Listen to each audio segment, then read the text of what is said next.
De retour dans l'Africa Newsroom, nous sommes toujours en compagnie de notre invitée, Madame Anne-Marie Kofi, et notre éditorialiste Djemal Taleb, ainsi que notre second invité du jour, Samuel Bajoum. Vous êtes chercheur et écrivain. Bonsoir et bienvenue. Bonsoir et merci pour l'invitation. Bonsoir à tous les téléspectateurs. Bienvenue dans l'Africa Newsroom. Merci. Tout de suite, le dossier du jour.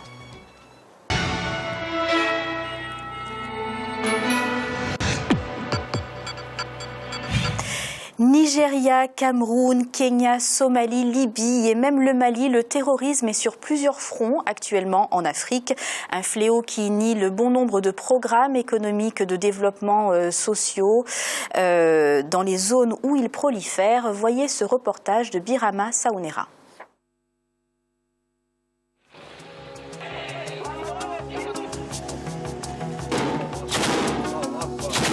Corne de l'Afrique, Sahel, région du Golfe de Guinée, c'est aujourd'hui un fait.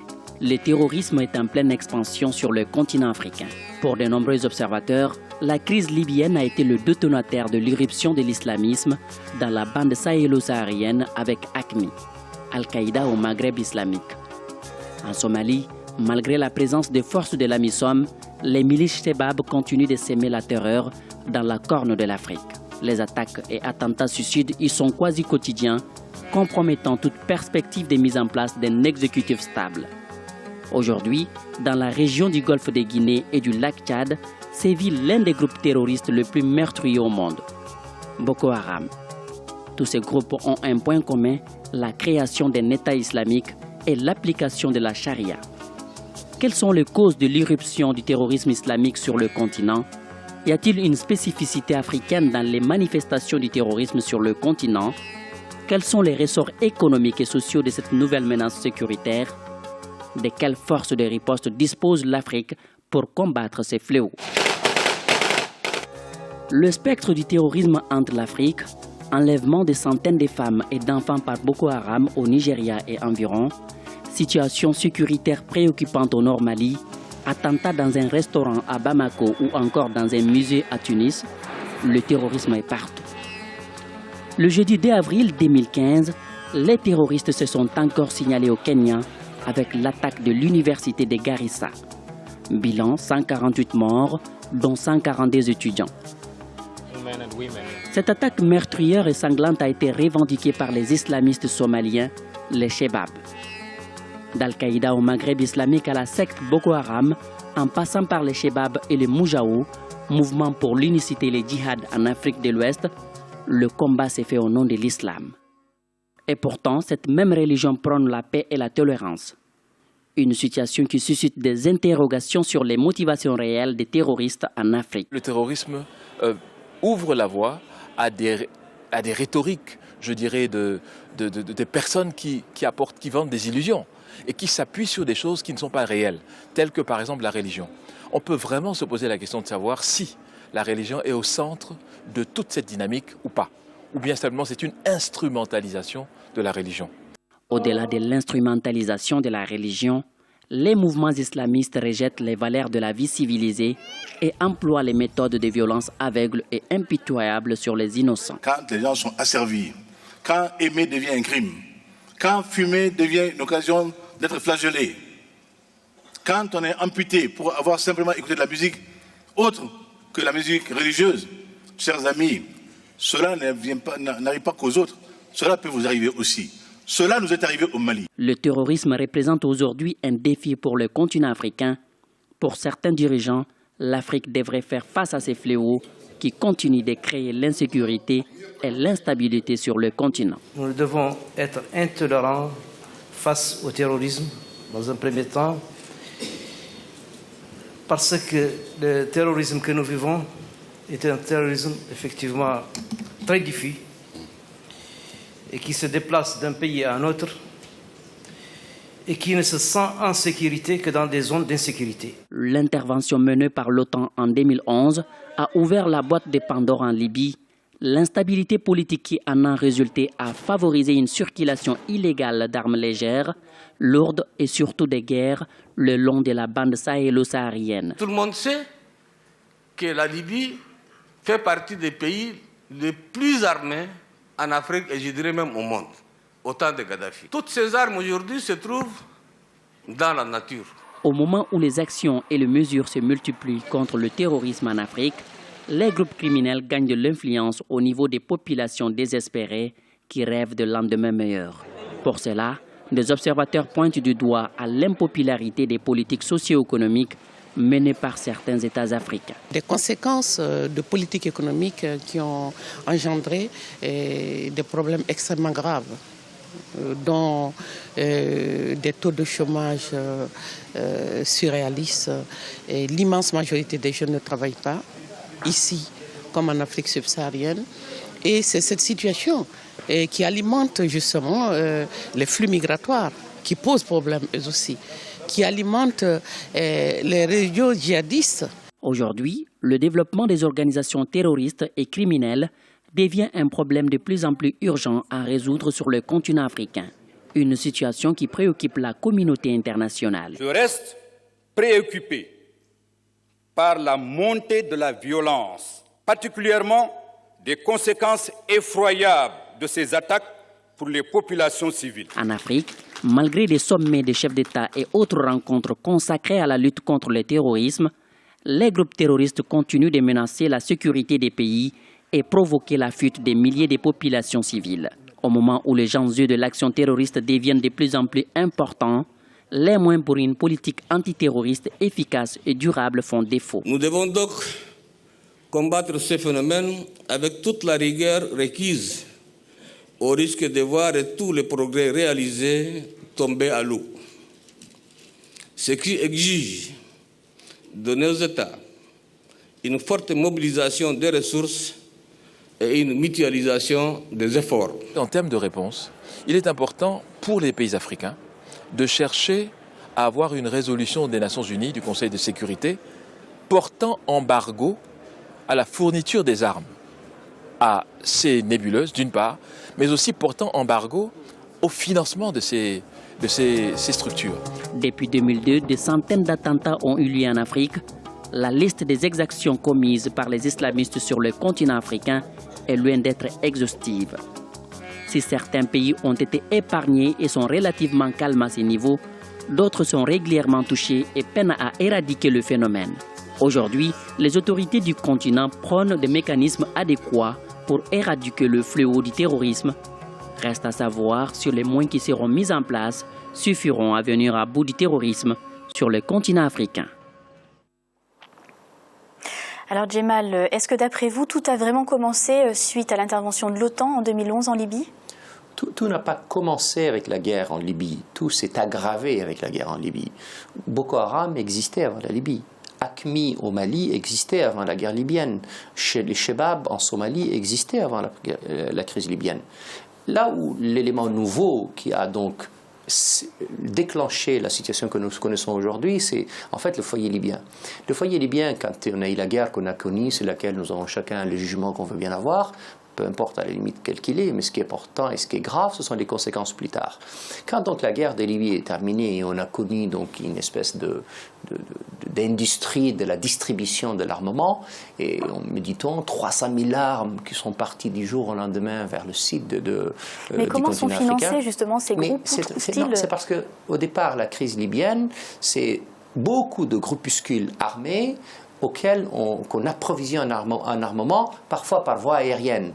Qui les approvisionne? Mais les Occidentaux, ceux qui les soutenaient, les Qataris qui les soutenaient. Chacun sait que chaque organisation armée libyenne était soutenue par un État ou un groupe donné. Mais tout est utile, c'est que d'un jour au lendemain, la guerre est terminée, et quand la guerre est terminée, on se retrouve avec des stocks d'armement incroyables. Un stock d'armement sur un fond de pagaille généralisée, plus d'État, plus d'administration, plus de police, plus de gendarmerie. Et en réalité, nous avons donc des groupes armées qui sont capables donc qui ont du moins un stock important qu'elles sont capables d'écouler, sinon de vendre. Et donc du jour au lendemain, on a eu le foyer malien qui s'est aggravé. Le foyer malien, c'est quoi? C'est en réalité des résidus de la guerre algérienne. C'est-à-dire que la guerre algérienne est venue s'inviter sur le nord du Mali, c'est-à-dire le GSPC, donc le groupement salafiste pour la prédication et le combat, est venu s'installer dans le nord du Mali. Et quand il s'est installé dans le nord du Mali, et au fil des années, ces bandes armées qui se sont appelées les GSPC et puis plus tard se sont fait appeler AQMI, sont devenues soutenir donc des petites industries, des petites PME du terrorisme, mais qui n'avaient pas l'envergure qu'elles allaient avoir plus tard. Avec la crise libyenne, elles ont connu une industrialisation de la violence, une industrialisation des rapts, mais surtout une espèce de moyens gigantesques en matière militaire qui, eux, ne se sont malheureusement pas arrêtés aux frontières maliennes et qui sont allés plus tard. Les spécialistes, et je n'en suis pas un, conviennent aujourd'hui qu'avec la crise libyenne, on est arrivé à une situation jusqu'à Boko Haram. C'est-à-dire que la déferlante puissance de Boko Haram, qui vient sans doute beaucoup du stock de l'armée du Nigeria, qui vient sans doute aussi de la complicité qu'ils ont par des amitiés sans doute dans la zone, mais elle vient aussi de la crise libyenne, c'est évident. Je vais demander à notre invité Samuel de parler de ça. Justement, on mentionne Boko Haram, l'armée nigériane. Pourquoi cette impuissance de l'armée nigériane face au phénomène Boko Haram ? Il y a quand même 80 000 hommes, je crois, dans l'armée nigériane, alors qu'au départ, il n'y en avait que 10 000 dans Boko Haram. Oui, le problème Boko Haram se complique du fait que l'armée est essentielle, les soldats, ce sont des chrétiens. Et quand ils vont au nord, dans la région où sévit Boko Haram, ils tapent sur les populations de façon assez violente, sans réfléchir. Alors, résultat, ces populations qui sont musulmanes disent, voilà, les chrétiens viennent nous massacrer. Et il faut dire aussi que le pouvoir politique a été assez faible. On ne comprend d'ailleurs pas pourquoi il n'a pas mis les moyens nécessaires pour combattre Boko Haram. Je vais faire un petit retour en arrière pour comprendre ce que c'est que Boko Haram. En réalité, Boko Haram, beaucoup pensent que c'est né il y a une dizaine d'années, mais ce n'est pas vrai. Boko Haram est né à la fin des années 70 et ça s'appelait la secte des Matatin, qui s'était installée à Maïdougouri, et Cheikhou Chagari avait donné l'ordre de bombarder Maïdougouri. L'aviation est passée en rase mode dans le quartier où se trouvait ces gens, et il y a eu 2000 morts. Certains des éléments de Boko Haram, de la secte des Maïtassines qui étaient là, ont métastasé sur le Cameroun. Ils sont installés dans un petit village qu'on appelle Makari, dans la région de Ndolé, début 80. Ils ont assassiné un commandant, un chef de district, ils ont assassiné un sous-préfet. Mais c'est très intéressant ce que vous dites, parce qu'en fait, on se rend compte que dans le phénomène de terrorisme, on ne peut pas vraiment parler de frontières, parce que souvent, c'est des mêmes groupes qui parlent une même langue, par exemple le Hausa, d'un pays à un autre, ils traversent. C'est-à-dire, c'est les mêmes populations qui sont frontalières. Donc, ils sont installés, et puis là, à l'époque, le pouvoir, Aïdjo avait donné l'ordre de frapper. On avait frappé, et puis le groupe avait disparu subitement, aussi bien du Nigeria que du Cameroun. Mais ils se sont reconstitués progressivement et petit à petit au Nigeria, on a vu ce phénomène. Dans les années 90, j'allais chaque année du Cameroun en Égypte pour l'Union des journalistes africains et je voyais dans les avions, parce qu'on prenait Air Égypte à Lagos, dans l'avion, il y avait des choses incroyables. C'est-à-dire que les fondamentalistes priaient, ils mettaient les tapis dans les couloirs de l'avion pour prier. Ils priaient toutes les 5 minutes. Ils emmerdaient tout le monde. Tout le monde était vraiment furieux. Et on n'a pas réagi. Et résultat, le mouvement a eu le temps vraiment de, comment dirais-je, de mûrir, hein, de bien s'implanter et de s'insinuer dans le pays. On va faire réagir Anne-Marie. À votre avis, pourquoi est-ce que ces groupes terroristes, finalement, sont aussi attirants et pullulent l'Afrique en ce moment? Mais avant de répondre à votre préoccupation, je souhaiterais définir le terrorisme. C'est quoi le terrorisme? Bon, le terrorisme, c'est un acte de violence, tel que la prise d'otages, tel que les attentats, pour créer un climat d'insécurité, de peur à l'égard d'un système, d'un pays ou d'une société. Partant de cette définition, je peux identifier 4 sortes de terroristes. Il y a le terrorisme d'État, le terrorisme économique, le terrorisme individuel et organisé. Et qu'est-ce qu'on a en Afrique alors? En Afrique, on a des terroristes organisés et individuels, je m'explique. Il faut dire que l'immensité de la zone sahélienne, l'immensité de cette zone et les difficultés de pouvoir y vivre constituent aussi les raisons du développement du terrorisme. Parce que cette zone qui est difficilement habitable, il n'y a personne et donc il y a des petits groupes qui se constituent et qui viennent mener des activités terroristes sur des États Mais avant de devenir, excusez-moi de vous interrompre, avant de devenir des groupes terroristes, je pense par exemple au FIS en Algérie, qui au départ avait des petits groupuscules d'action humanitaire. Est-ce que vous pensez qu'avant de devenir des groupes terroristes, ils commencent peut-être d'une façon différente et font du prosélytisme ou bon, ce sont des nihilistes, c'est-à-dire des gens des anarchistes, des gens qui veulent pas, des rebelles qui refusent de se soumettre aux autorités. Donc du coup, quand ils quittent, la plupart du temps, précédemment je vous parlais de l'immensité du désert, donc la plupart du temps les pays limitrophes à la zone saharo-sahélienne qui sont membres de la CNSAD, je crois que pendant l'existence du président Kadhafi, il y a une organisation qu'on appelle la CNSAD qui avait été créée. C'est une organisation internationale qui n'est pas géographique, c'est-à-dire qu'on n'a pas besoin, il y a des pays issus de plusieurs organisations internationales qui font partie de cette organisation-là pour pouvoir les aider à maîtriser un peu, comme on appelle, la sécurité dans cette zone.